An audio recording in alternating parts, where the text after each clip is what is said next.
বন্ধুরা, আজকের ব্লগে আবারও আমি চলে এসেছি একটা অন্যরকম রেসিপি নিয়ে। আজকে আলু দিয়ে আর চুনো মাছ দিয়ে একটা রেসিপি বানাবো, আর সেটাই তোমাদের সাথে শেয়ার করছি। দেখো বন্ধুরা, আমি কিছু আলু কেটে নিয়েছি, আর এইভাবে আলুগুলো কেটে একদম ধুয়ে রেডি করে রেখে দিয়েছি। আর নিয়েছি কিছু চুনো মাছ। চুনো মাছটা নুন মাখানো আছে, আর এখন একটু হলুদ নিয়ে মাখিয়ে রাখবো। ভালো করে হলুদটা এবার মাখিয়ে নিচ্ছি। বন্ধুরা, তোমরা সবাই কেমন আছো? আশা রাখছি তোমরা ভালো আছো, সুস্থ আছো। আর আমার চ্যানেলে আমার পুরনো বন্ধু, নতুন বন্ধু সকলকে স্বাগত জানাচ্ছি। আর এখন বন্ধুরা দেখো, আমি ওভেনে বার্নার জ্বালিয়ে দিয়েছি আর কড়াই বসিয়ে দিয়েছি। কড়াই গরম হয়ে গেছে, এখন দিয়ে দিচ্ছি সর্ষের তেল। আর আমি এই রান্নাটা সর্ষের তেলেই করব। দিয়ে মাছগুলো এখন ভেজে নেব, সেই জন্য মাছগুলো দিয়ে দিচ্ছি।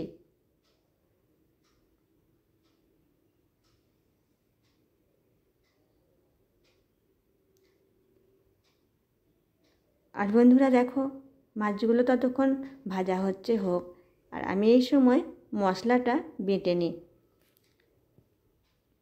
সেই জন্য নিয়েছি কালো সর্ষে 1 চামচ আর 2টো কাঁচা লঙ্কা। তোমরা ঝালটা তোমাদের প্রয়োজন মতো দিয়ে নিতে পারো, আর সাদা সর্ষেও ইউজ করা যেতে পারে, তবে আমি কালো সর্ষে দিলাম। কালো সর্ষের টেস্টটা ভালো হয়। সর্ষে বাটার সময় একটু যদি লবণ দিয়ে বাটা হয়, কাঁচা লঙ্কা আর লবণ দিয়ে, তাহলে সর্ষের তেতো ভাবটা অনেকটা চলে যায়। আর কি বলো তো, সর্ষের সঙ্গে বেটেই তরকারিতে না দেওয়াটাই ভালো, তাতে তরকারি তেতো হয়ে যায়। তাই সর্ষেকে বেটে কিছুক্ষণ রেখে দিয়ে তারপর রান্না করলে সেটা আর তেতো হয় না। তাই আমি সর্ষেটা একটু বেটে কিছুক্ষণ রেখে দেব। দেখো বন্ধুরা, মাছটা একবার উল্টে দিই। মাছটা উল্টে দিলাম। মাছটা উল্টে দিয়ে আবারও বাকিটুকু অংশ বেটে নিই। বন্ধুরা, তোমাদেরকে যারা যে প্রান্তে আছো, আমার সকল বন্ধুদেরকে, কাছে দূরের সকলকে আমার প্রাণ ভরা ভালোবাসা জানাচ্ছি। দেখো বন্ধুরা, সর্ষেটা আমার বাটা হয়ে গেল। এবার আমি নিয়ে নিচ্ছি একটা বাটির মধ্যে।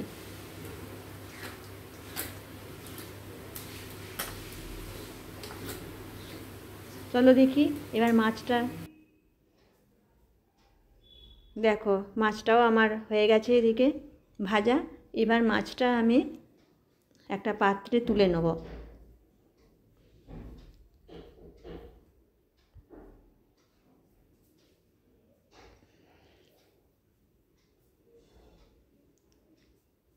মাছটা আমি অন্য একটা পাত্রে তুলে রাখছি।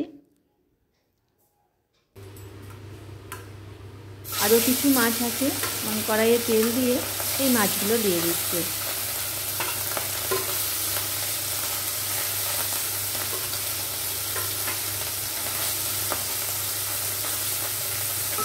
এক এক করে মাছগুলো আমি ভেজে নিলাম।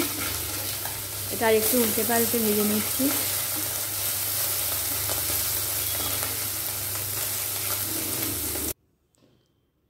বন্ধুরা, যারা আমার চ্যানেলটি এখনও সাবস্ক্রাইব করোনি, তারা আমার চ্যানেলটি সাবস্ক্রাইব করে আমার পাশে থেকো।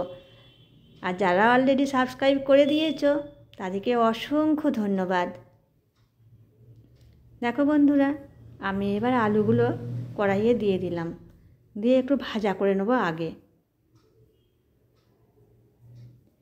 আর আলুটা আমি একটু লাল লাল করে ভাজবো।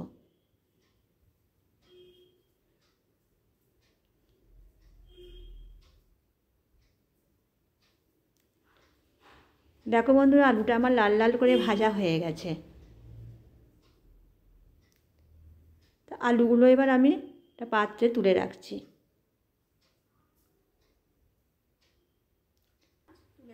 দেখো, এই মাছ ভাজা আলু ভাজা করে রেখে দিলাম। এবার কড়াইয়ে দিয়ে দিচ্ছি সর্ষের তেল। আমি কিছু পেঁয়াজ কেটে রেখেছি, একদম কেটে ধুয়ে রেডি করে রেখেছি। তেল গরম হয়ে গেছে, পেঁয়াজটা দিয়ে দিচ্ছি।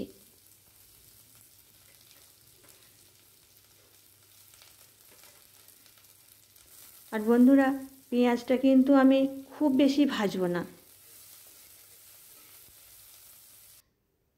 একটু হালকা হালকা ভেজে নিয়েছি। এবার এর মধ্যে দিয়ে দিচ্ছি একটু কাশ্মীরি মরিচ।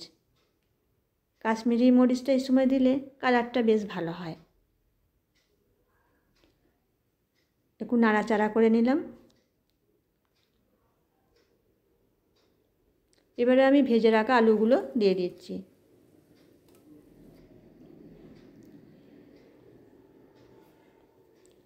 দিয়ে ভালো করে একবার নাড়িয়ে নিচ্ছি। আর এই বাটিতে আমি 1 চামচ জিরে আর হলুদ ভিজতে দিয়ে রেখেছিলাম, সেটা মিক্স করে নিয়ে দিয়ে দিচ্ছি।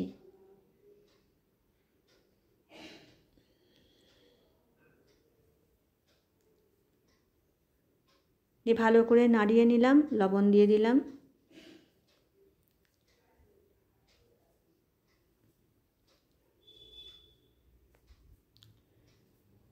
বন্ধুরা দেখো, এবার আমি যে সর্ষেটা বেটেছিলাম সেই বাটাটা আমি ভালো করে ছাঁকনির সাহায্যে ছেঁকে নিচ্ছি,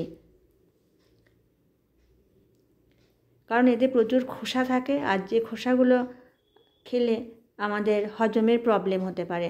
সেই জন্য ভালো করে ছেঁকে নিলাম, নিয়ে সেই জলটা দিয়ে দিলাম। দিয়ে ওপর থেকে মাছগুলো দিয়ে দিচ্ছি। আর বন্ধুরা, আলুটা তো প্রায় 60% আমার ভাজতে ভাজতে সিদ্ধ হয়েই আছে, যার জন্য এখন মাছগুলো দিয়ে দিলাম। আর কিছু কাঁচা মরিচ দিয়ে দিলাম, দিয়ে একটা ঢাকা দিয়ে দিলাম 3 মিনিটের মতো। ঢাকা খুলে দেখছি, দেখি এবার আলুটা কতটা সিদ্ধ হলো।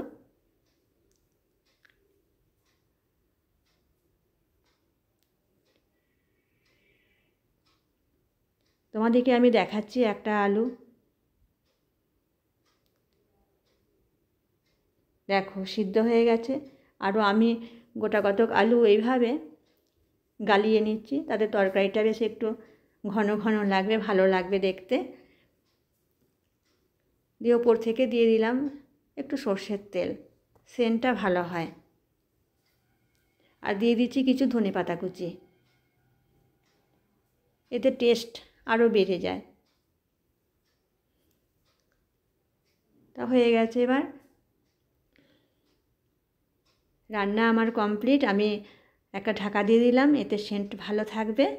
আর এখন সেন্ট খুলে দিলাম, আর সেন্ট ভালোই বেরিয়েছে। আর গ্যাসের ওভেনও অফ করাই আছে। আর এখন আমি পাত্রে আজারে নিয়েছি। বন্ধুরা, এই রেসিপিটা খুব সুন্দর খেতে হয়, আলু দিয়ে চুনো মাছের তেল ঝাল। তোমরা একবার হলেও বানিয়ে দেখতে পারো, আমি বলছি তোমাদের ভালো লাগবে। এর সাথে ভাতের সঙ্গে আর কিছুই লাগবে না, এটা দিয়েই খাওয়া হয়ে যাবে অনায়াসে। আর বন্ধুরা, ভালো লাগলে তোমরা আমার চ্যানেলটি সাবস্ক্রাইব করে লাইক কমেন্ট শেয়ার করে আমার পাশে থাকার জন্য তোমাদেরকে অনুরোধ করছি।